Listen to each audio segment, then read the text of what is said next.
ఖమ్మం జిల్లాలో రైతుల మిర్చి సాగుకు ఆసక్తి చూపడం లేదు. మూడేళ్లలో 1,35,000 ఎకరాల్లో మిర్చి సాగు చేసే రైతులు ఈ సంవత్సరం 70,000 ఎకరాల్లో మాత్రమే సాగు చేస్తున్నారు. క్వింటాలు ధర 25,000 రూపాయల నుండి 9,000కు పడిపోయింది. ఇక మిర్చి పంటకు విపరీతమైన తెగుళ్లు సోకడంతో రైతులు తీవ్ర ఇబ్బందులు పడ్డారు. దిగుబడి పూర్తిగా పడిపోయింది. పంటను కాపాడుకునేందుకు ఎక్కువ పురుగు మందులు పిచికారీ చేయడంతో పెట్టుబడులు పెరిగి ఆర్థికంగా నష్టపోయారు. దాదాపు 90,000 ఎకరాలు పంట సాగు తగ్గిపోయింది. రైతులను ఆదుకోవాలని రైతు సంఘాలు ప్రభుత్వాన్ని డిమాండ్ చేస్తున్నాయి. తెలంగాణ రాష్ట్రంలో ఉమ్మడి ఖమ్మం జిల్లాలో ప్రధానంగా ఉమ్మడి ఖమ్మం జిల్లా చైతన్యవంతమైన జిల్లా, దానికి తోడు ఆధారిత ప్రాంతంగా ఈ జిల్లాలకు పేరు.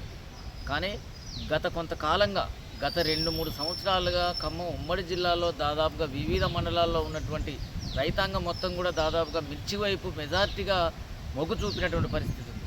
కానీ గత 3 సంవత్సరాల నుండి కూడా మిర్చి రైతులు ఎవరైతే ఉన్నారో మిర్చి రైతులు పండించిన పంటకు ఒకవైపు గిట్టుబాటు ధర లేక, మరొక వైపున మరి పంటలకి మరి వివిధ రకాలైనటువంటి రోగాలు సోకి వాటిని నయం చేసుకోలేక మరి తీవ్రమైన నష్టాల బారిన పడి మిర్చి నుంచి మరి పత్తి వైపు మలుతున్న పరిస్థితి మనకు కనపడతా ఉంది.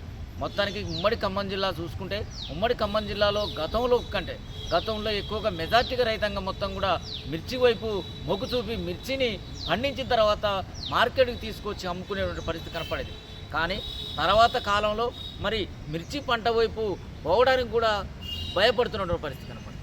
రైతులు మరి వారిని మందలించినట్టు మిర్చి పంటని వేయడానికి ఎందుకు జంకుతున్నారని చెప్పి మరి మనం మందలించినట్టయితే వారు స్వయంగా మిర్చి పంట వల్ల ప్రయోజనం లేదు, దానివల్ల నష్టాలు ఎక్కువ వస్తున్నాయి, కనీసం పండించిన పంటకు కనీసం పెట్టుబడులు కూడా రానటువంటి పరిస్థితి ఉంది.